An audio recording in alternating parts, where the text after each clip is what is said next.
Muito bem. Então, com essa palestra tão interessante da professora Thaisa, eu vou aqui fazer a transição para nós começarmos a palestra do professor Odílio Aguiar, que já está aí com a gente. Oi, Odílio, bem-vindo. Obrigado, Nádia. Boa tarde. Boa tarde. Eu vou fazer uma breve apresentação do professor Odílio, né? Temos a felicidade de ter aqui no nosso evento o professor Odílio Denis Aguiar. Ele tem graduação em eletrônica pelo ITA, mestrado pelo INPE e doutorado pela Louisiana State University, nos Estados Unidos. Ele é pesquisador titular e professor do curso de pós-graduação em astrofísica do INPE, e foi pesquisador visitante em várias instituições.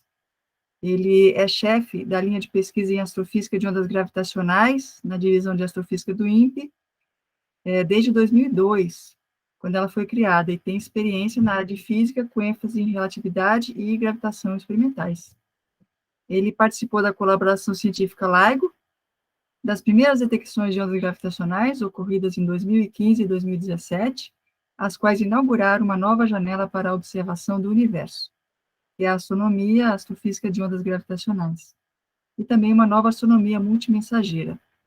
Ganhou 6 prêmios internacionais, foi coautor de trabalhos que acarretaram o Prêmio Nobel de Física a Rainer Weiss, Kip Thorne e Barry Barish em 2017.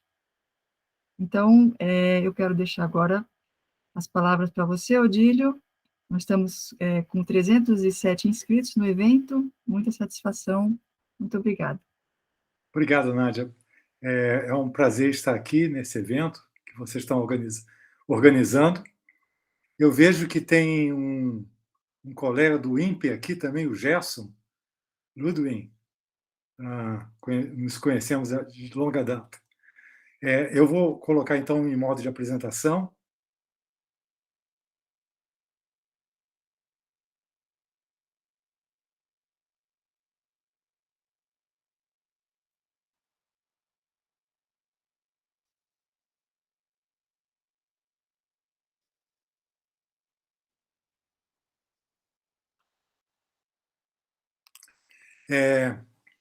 Se vocês não estiverem me ouvindo, Nádia, você me avisa, tá?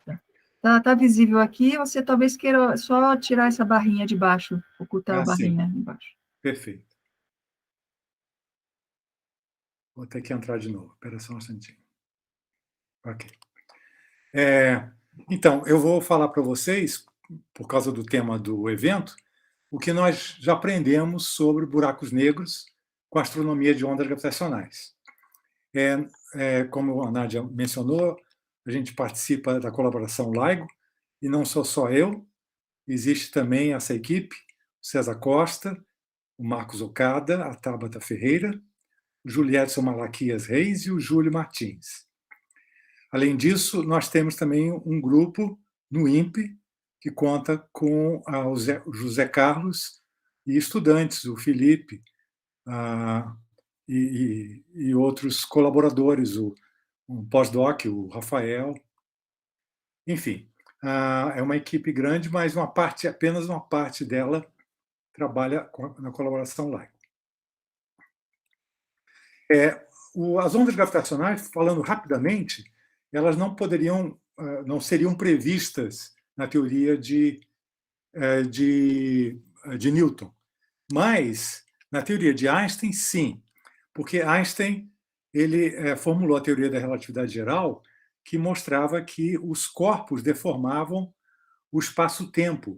Essa entidade, existia uma conexão entre o tempo e o espaço, que formava uma entidade que podia ser, inclusive, curvada na presença de matéria ou muita energia. E o Sol, então, ele deformaria esse espaço-tempo, por exemplo, e os planetas em volta seguiriam as órbitas em torno dele, não por causa de uma força newtoniana invisível, mas sim porque o espaço, ele sentia um espaço deformado em volta do Sol. Então, vocês podem ver essa imagem aqui, uma bola de boliche amarela, representando o Sol, num colchão de borracha, e uma bola de bilhar verde, né, orbitando em torno dessa bola de bilhar, em torno dessa bola de boliche, né, amarela, por causa que sente o colchão de borracha deformado. Então, a gravitação passou a ter um sentido geométrico no espaço-tempo. Mas elas, muito curiosamente, elas parece que ganham vida e começam a se propagar para fora de onde elas estão sendo produzidas. Então, esse movimento, por exemplo, duas estrelas orbitando em torno uma da outra, elas arrastam essa deformação do espaço-tempo e essa deformação do espaço-tempo, então, ela se propaga para fora. E essa propagação para fora, no próprio tecido do espaço-tempo, são as ondas gravitacionais. As ondas gravitacionais, quando passam em algum lugar, elas deformam também o espaço-tempo nesse lugar. E, com isso, elas deformam tudo que se encontra no espaço-tempo naquele local. Então, as pessoas, a gente, é deformada pela passagem de ondas gravitacionais. Então, o nosso corpo se deforma com a passagem. Nós somos elongados ou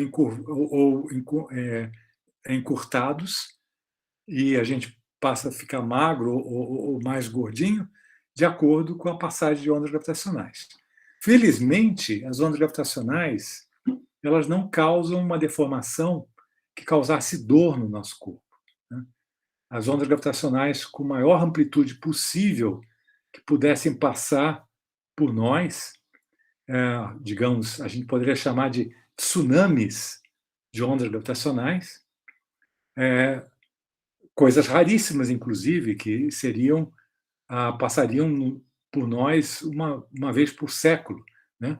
Quer dizer, tem chance até de cada um de nós, nem sentir uma tsunami dessas, porque ela não chegou a passar no tempo de vida que a gente viveu. E essa tsunami, ela só deformaria o nosso corpo, a nossa altura, de uma parte, na milésima parte do diâmetro de um próton.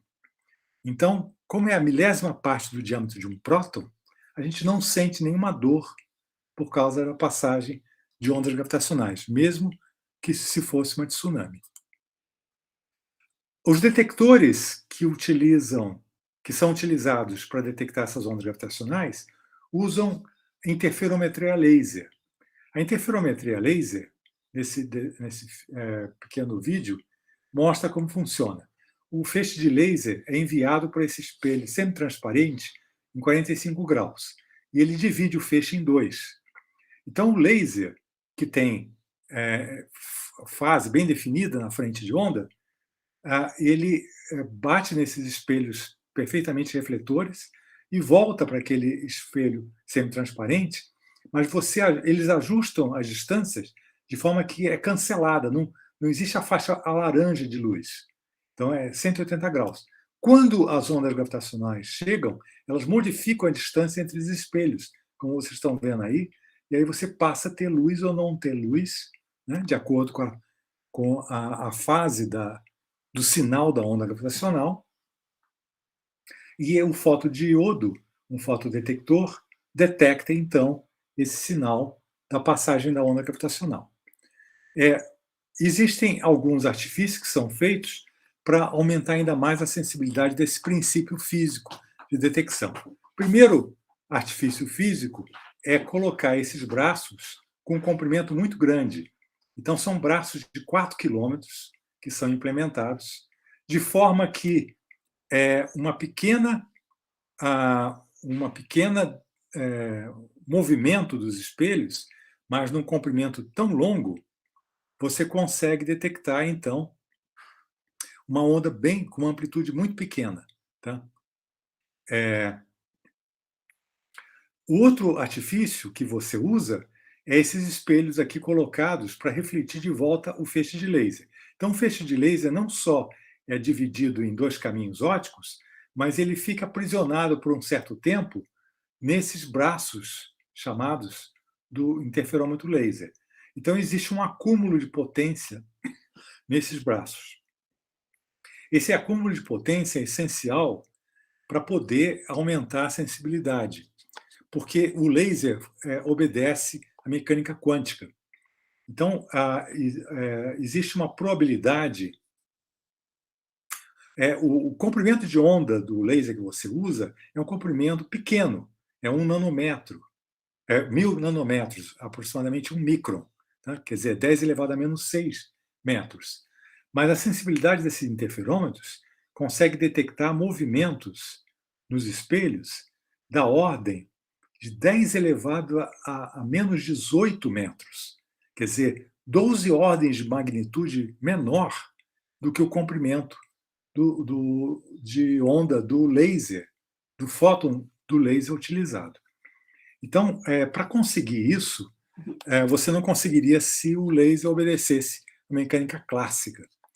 Mas a mecânica quântica diz que quando os espelhos se mexerem, existe uma probabilidade, apesar de pequena, mas existe, de alguns fótons saírem desse braço e saírem daquela interferência máxima e serem contados no fotodetector. A probabilidade é muito pequena, mas existe.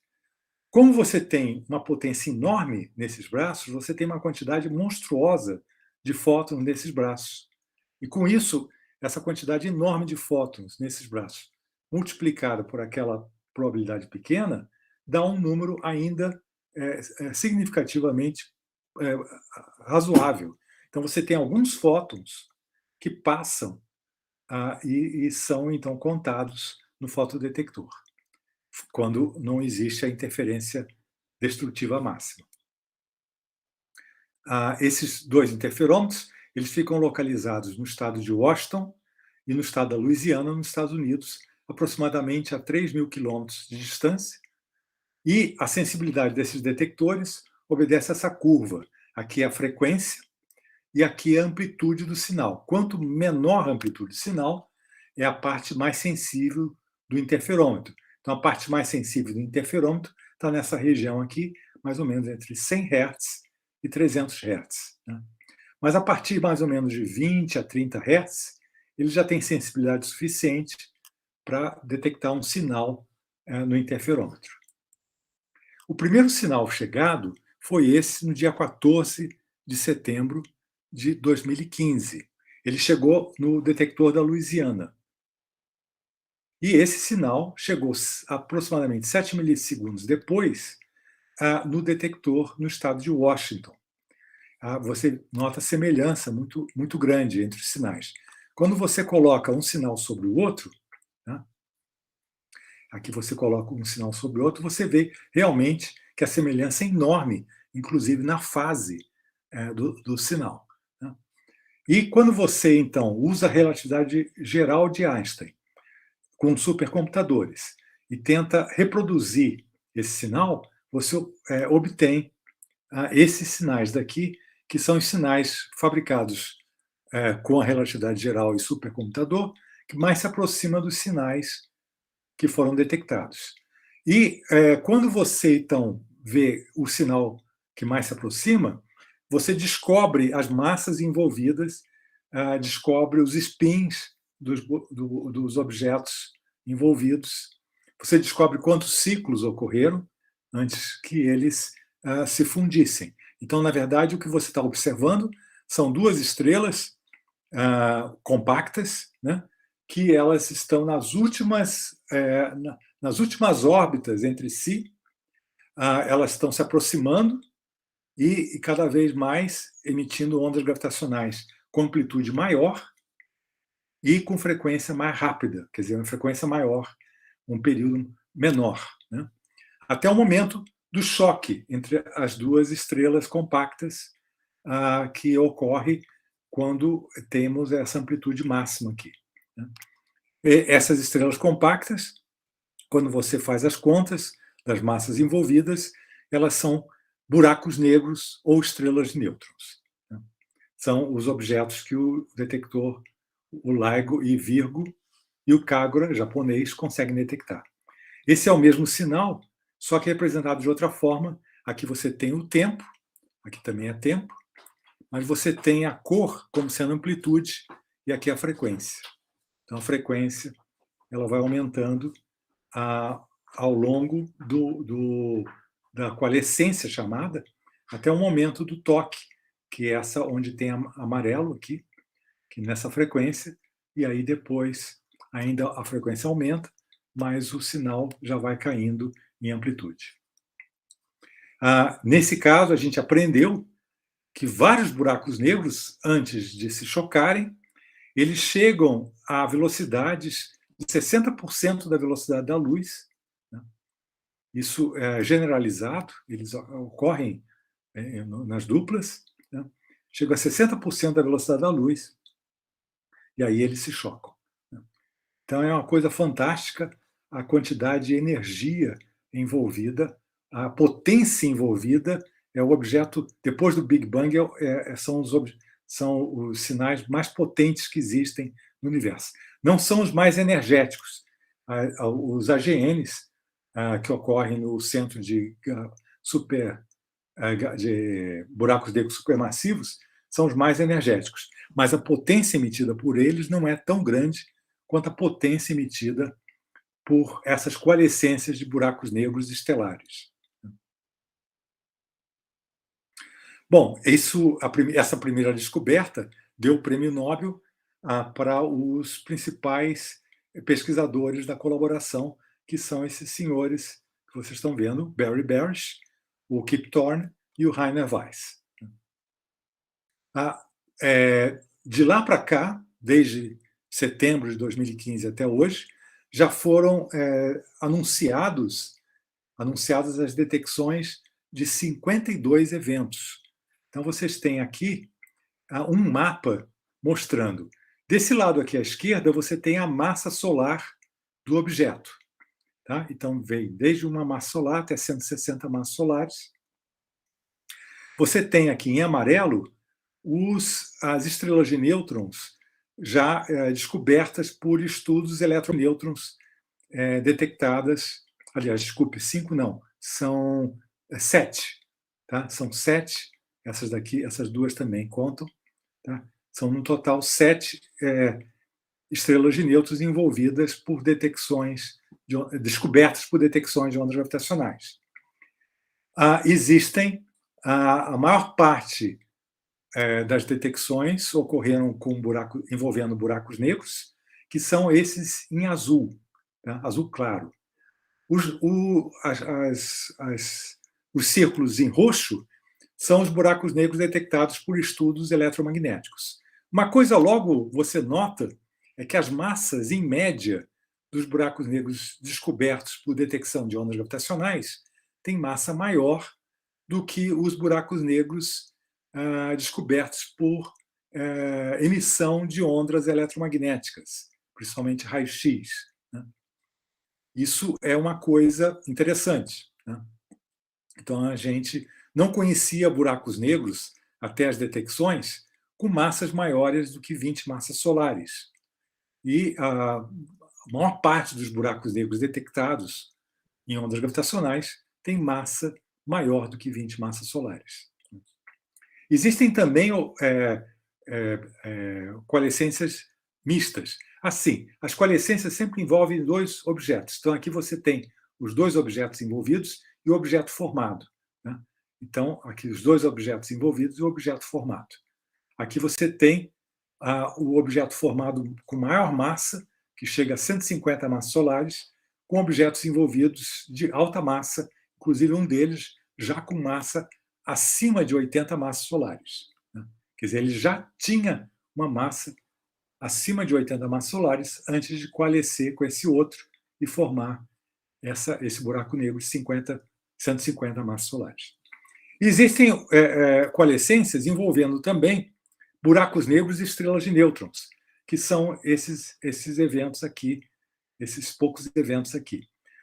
Existem também objetos que estão numa faixa entre 2,5 e 5 massas solares, que a gente não sabe se eles são buracos negros ou se são estrelas de nêutrons. Ainda é uma região desconhecida e existem alguns eventos que envolvem esses objetos, tanto na formação como também esse objeto coalescendo com o outro e formando um buraco negro de massa maior. Bom, esses objetos todos foram detectados nas corridas O1, O2 e O3. O1 foi basicamente em 2015, O2 foi em 2017, basicamente, e O3 foi 2019 e 2020. Você vê aqui que o número de eventos nas primeiras duas corridas foi muito pouco, né? Nas duas primeiras corridas só detectaram 11 eventos, 10 envolvendo binárias de buracos negros e um envolvendo uma binária de estrelas de nêutrons. Mas depois, em O3, já foram anunciados 41 eventos, né? Então, no total, deu 52 eventos. O número de eventos em O3 foi bem mais frequente. Era mais ou menos uma detecção por semana. E O4 vai ocorrer no ano que vem, a partir do final do ano que vem, e a previsão é de que existam cerca de uma detecção a cada 2 dias. Pegando alguns exemplos, alguns binárias de buracos negros, você vê que eles são... a gente aprendeu as massas dos buracos negros envolvidos, a gente aprendeu que a massa final... A gente percebeu que a massa final é menor do que a soma das massas, quer dizer, uma grande parte da massa, da energia, é perdida em forma do pulso de ondas gravitacionais irradiado. O pico de luminosidade é da ordem de alguma coisa 10 elevado a 56 ergs por segundo. Isso aí não tem nada que bate isso, nem gamma ray bursts, né? Como eu disse, não é o mais energético, mas é o mais luminoso, né? Talvez o nome luminoso não seja muito adequado para ondas gravitacionais, mas você pode, digamos, dizer que é o mais barulhento, né? Que é o que produz uma potência de choque, né? O maior que existe entre os fenômenos astronômicos que a gente conhece depois do Big Bang. As distâncias são as mais variadas. Buracos negros a gente consegue ver até quase 10 gigaparsec, né? E você tem... Mas, infelizmente, nos primeiros, a gente não teve uma localização muito boa, por causa que envolveu só poucos interferômetros. Mas a coisa está melhorando, envolvendo 3 interferômetros, a coisa já fica mais bem localizada. Usando os 11 primeiros eventos detectados, a gente consegue obter a constante de Hubble com uma certa precisão. Então, sozinho, um evento envolvendo aquelas 2 estrelas de nêutrons, que é muito bem localizado, é importante que o evento seja bem localizado, a distância dele seja bem determinada para a Terra. Então, aquele evento a gente determinou muito bem a distância. Então, essa curva laranja aqui é clara, tá? É a curva do evento de estrelas de nêutrons. Todos os outros 10 eventos de buracos negros, eles não são muito determinados à distância. Só um deles, que é esse daqui, que é o evento que ocorreu, na verdade, 3 dias antes daquela coalescência das estrelas de nêutrons. Foi detectado 3 dias antes. Os outros não são muito bem determinados. Então, a determinação da constante Hubble fica muito, muito ruim. Mas juntando a média de todos eles, dá esse valor daqui, e juntando essa média com esse valor em laranja, claro aqui, então dá esse azul aqui escuro, que é a média de todos eles, né? Que está ainda entre os dois, entre o valor do Planck e o valor do Schultz, né? Então, a gente vai, com sorte, determinar melhor essa constante de Hubble com determinações de eventos de ondas gravitacionais com uma localização de distância melhor. Odílio, 3 minutos. 3 minutos? Então, eu vou ter que pular um pouco as coisas aqui. Aqui eu fiz um histograma com as distâncias. A maior parte das massas está entre 20 e 30 massas solares, entre 20 e 40 massas solares. A maior parte dos buracos negros envolvidos. Aqui você tem a localização no espaço de massa, e aqui o Q é a razão entre as massas das componentes. O spin, a maior parte é em torno de 0, né? Quer dizer, os buracos negros isolados, antes de coalescerem, eles não têm praticamente muito spin, mas quando eles coalescem, o buraco negro formado tem um spin alto. Então, quando a gente acha um buraco negro que já tem um spin alto, significa que ele provavelmente já foi um produto de uma coalescência, que foi o caso daquele buraco negro de mais de 80 massas solares que formou aquele outro de 150, que é um buraco negro de massa intermediária. Ele não é um buraco negro que possa ser formado por evolução estelar. A sensibilidade dos interferômetros foi essa daqui. Tá? Então, os dois LIGOs e o Virgo, de cima, e o Virgo. O Kagura já entrou em funcionamento, mas ele vai estar realmente ativo na quarta corrida. Ele é um detector no Japão, subterrâneo, de 3 km de braço. Em 2023, vai entrar em operação o A4. Esse cronograma foi todo atrasado por causa da pandemia. E os detectores futuros, como, por exemplo, o Cosmic Explorer e o ET, eles vão detectar praticamente todos os buracos negros e estrelas de nêutrons. Atualmente, nós estamos vendo, o O3 está vendo só isso aqui. A maior parte dos buracos negros e a maior parte das estrelas de nêutrons estão sendo perdidas. Né? Estão vendo muito pouco. Mas, com o ET, a gente vai ver grande parte das estrelas de nêutrons, né? E quase todos os buracos negros. E com o Cosmic Explorer, a gente vai ver praticamente todas as estrelas de nêutrons. O Cosmic Explorer é essa curva rosa, vai ver praticamente todas as estrelas de nêutrons e todos os buracos negros que existem no universo. Né? O Einstein Telescope vai ser subterrâneo, de 10 km de braço, lá na Europa. É uma colaboração europeia. E o ET vai ser um detector de 40 km de braço. Então, ele vai ter que levar em consideração a curvatura da Terra, por causa de 40 km, já começa a sentir a curvatura da Terra. Né? E eles estão procurando um lugar no oeste dos Estados Unidos. A sensibilidade vai ser bem melhor do que o LIGO atual. O LIGO atual está por aqui, O3. Né? O Voyager e o Einstein e o Cosmic Explorer vão estar com essas curvas vermelha e verde aqui embaixo. O Cosmic Explorer, essa outra versão, é essa curva roxa. As tecnologias envolvidas nesses detectores essas daqui são muito importantes e a gente precisa dominar essas tecnologias para poder ter condições de construir um detector na América do Sul. Então, essa é a ideia, o SAGO, o South America, na América do Sul, e os sítios seriam esses três aqui, que são Quietos, aqui, Rio Grande do Sul, Uruguai, esse Argentina, esse aqui Mato Grosso e São Paulo, e esse aqui no Nordeste. Né? E existem também outros dois sítios, esse aqui e esse outro. Esse aqui é no OG, e esse aqui é no Salar de Uyuni, na Bolívia, mas a gente tem que resolver o problema de sísmico, porque tem região de terremoto. Essa região no Nordeste deveria ser uma região deserta, né, muito interessante como possibilidade. Para isso, a gente precisa dominar essas tecnologias e, contando todos os membros envolvidos nas colaborações, membros latino-americanos, seja brasileiro, seja argentino, seja boliviano, mexicano, eu conto aproximadamente 16 para mais. Né?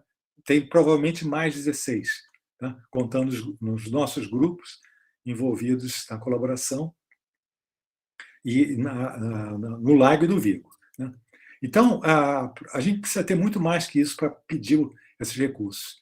Então, a gente precisa enviar estudantes e pós-docs brasileiros para esses projetos, para aprender essa tecnologia de 3G, nesses projetos do LIGO, Virgo, Kagura, LIGO Índia, que também tem um projeto lá, o ET, o Einstein Telescope e o Cosmic Explorer, e também atrair de volta eles para construir, para pedir, então, recursos para construir um detector na América do Sul, junto com pós-docs eventuais estrangeiros que também tenham interesse de participar. Então, é isso. Antes de agradecer a atenção, e eu gostaria de falar sobre esse site. Esse site aqui, você põe gravitationalwaveastronomy.org, né?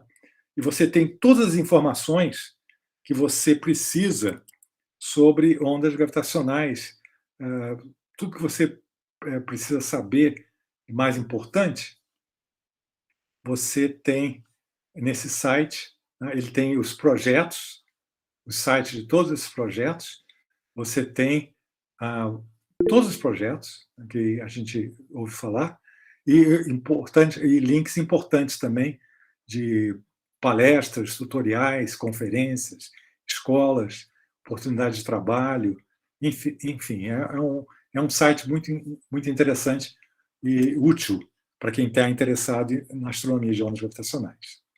Obrigado. Desculpe, eu tenho invadido o tempo.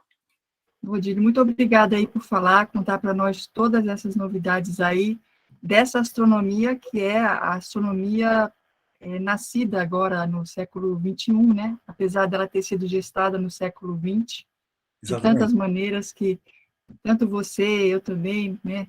A gente faz parte dessa história, mas que agora teve os anúncios das detecções, finalmente, né? Muito obrigada por essa apresentação fantástica. Eu vou fazer perguntas, eu vejo aqui que não há perguntas aqui da nossa sala, eu vou fazer pergunta para você que apareceu no bate-papo do YouTube. Tem uma pergunta na nossa sala do Ademir. Então, Ademir, eu vou fazer só uma perguntinha aqui do pessoal do YouTube, tá certo? Porque aí eu passo para você, já. A pergunta aqui, Rafael, você pode dizer, eu acho que a primeira foi do Elvis aqui, né? Elvis Moreira pergunta para você, Odílio, professor Odílio, todos os componentes do universo, matéria bariônica, matéria escura e energia escura, eles podem produzir ondas gravitacionais? Sim, em princípio, sim. O problema é o sinal ser suficientemente forte para ser detectado com a tecnologia do século XX, a tecnologia do nosso século, né? A tecnologia atual. Então, os que tiveram maior chance foram esses buracos negros de massas bem grandes, né? De 30 massas solares, que foram os primeiros eventos detectados. Mas, sim, em princípio, todos os objetos com massa em movimento que façam uma variação do momento quadrupolar emitem onda gravitacional. Certo. E antes de eu passar a palavra para o Ademir, as outras pessoas que estão com perguntas que não vão dar tempo de fazer, Odílio, depois nós vamos conseguir um meio dessas perguntas chegarem até você. Sim. Certo? Pode enviar por e-mail, para o meu e-mail. Pode mandar para o seu e-mail, então a gente pode divulgar o seu e-mail lá do INPE? Sim, pode sim. Então, daqui a pouco, quando a gente encerrar aqui as perguntas, se você puder colocar tanto o seu e-mail aqui no bate-papo, quanto o endereço da homepage aí, que você mostrou para nós, você faz esse favor para nós, tá bem? A gente vai divulgar lá no YouTube, esse mesmo. E eu passo, então, a palavra para o professor José Ademir fazer a pergunta para você. Bom, primeiro agradecer ao Odílio pelo seminário extremamente claro sobre radiação gravitacional, um assunto espinhoso, né? Você explicar com palavras simples. Odílio, eu tenho uma curiosidade que é a seguinte: a vizinhança da gente, o nosso sistema solar aqui, praticamente não tem fontes notáveis de radiação gravitacional aqui na nossa vizinhança, né? E a radiação gravitacional que a gente recebe é de muito longe, né? Mesmo esses buracos negros supermassivos aí, extremamente distantes, né? E a minha curiosidade é o seguinte: geralmente se diz que o efeito da radiação gravitacional é muito pequeno, etc. O que me parece é que é muito pequeno aqui nessa vizinhança da gente. Se você estivesse lá perto, digamos, a uma unidade astronômica de um binário de buracos negros de, sei lá, 20 massas solares, 30 massas solares, tá? Com essa potência altíssima que eles emitem, radiação gravitacional. Ora, qual seria o efeito local da radiação gravitacional? Porque isso é uma coisa que eu não vejo comentado. Certo. Ademir, tem até um exercício. Se você fizer a conta, todos os objetos aqui no sistema solar, a gente está dentro do. A gente não está. A gente está na região de campo. Desculpe. A gente não está na região de radiação. Entende? Porque a região de radiação, você tem que contar a partir de um certo número de comprimentos de onda para fora. Então, são mais ou menos uns 3 comprimentos de onda para fora, que você está na região de radiação. E não é o caso de nenhum dos objetos aqui. Quando você faz a conta do período, os períodos são muito longos. Quer dizer, um comprimento de onda, ele da onda gravitacional, por exemplo, vamos pegar a Lua. A Lua, ela roda em 28 dias em torno da Terra, não é? Acho que é 28 dias, né? Ou 26 dias, agora não me lembro. Então, você tem que um comprimento de onda é 26 dias-luz. Então, 26 dias-luz está bem fora do sistema solar. Existem algumas luas no sistema solar que têm uma rotação, um período orbital razoavelmente rápido, mas mesmo elas, na Terra está fora da região. A gente não está na região de radiação. A gente ainda está na região de campo conservativo. Então, a região de campo conservativo, o sinal é muito forte, né? Não é nem onda gravitacional, é física newtoniana mesmo, é força newtoniana mesmo. Não, eu entendo isso. Agora respondendo a sua pergunta. Tá, ótimo. Digamos que você esteja na região de radiação, tá? E qual o efeito? Bom, o H, você pode fazer essa conta. O H, no pico do primeiro sinal detectado, o H foi 10 elevado a menos 21, adimensional. Né? No pico. Quer dizer, a primeira detecção de 14 de setembro de 2015, no pico, ela tinha uma amplitude de 10 elevado a menos 21, adimensional. E ela ficava, ela foi um evento localizado a 1,4 bilhões de anos-luz. 1,4 ou 1,3 bilhões de anos-luz. Coisa assim. Então, você pode fazer a conta. Se você quer saber o que acontece a uma unidade astronômica, você tem que ver quantas vezes a unidade astronômica é menor do que 1,4 bilhões de anos-luz. E aí, o quanto ela é menor é o quanto maior vai ficar a amplitude. Então, você multiplica pela amplitude. Né? Então, digamos que a unidade astronômica seja 10 elevado a 15 vezes menor do que 1,4 bilhões. Então, 10 elevado a 15 multiplica o 10 elevado a menos 21. Então, você vai ter uma onda de 10 elevado a menos 6 de H. É o que você vai sentir com essa proximidade. Certo, mas porque eu estava pensando assim, sabe, Odílio? Desculpa, Ademir, a gente... tá, não tem muito tempo. Eu converso depois com você, Infelizmente. Odílio. Obrigado pela resposta, Odílio. Tá joia. Obrigado, Ademir. Infelizmente, não dá para a gente satisfazer todo mundo, né? Não, claro. Mas, Odílio, então, a gente agradece imensamente, Odílio, a sua apresentação, viu? E vamos pedir para o pessoal mandar as perguntas para você. E um prazer revê-lo aqui no nosso workshop, tá bem?